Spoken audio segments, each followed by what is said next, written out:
We will show you how to disable Windows Update in Windows 11.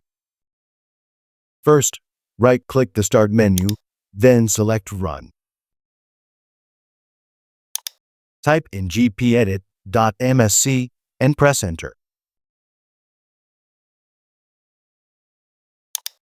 Under Computer Configuration, unfold Administrative Templates. Windows Components, Windows Update, manage End User Experience.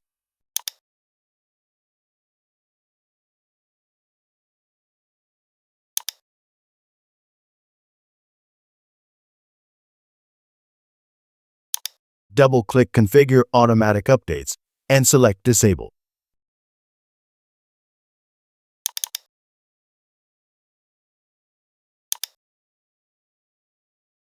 All done. Please subscribe.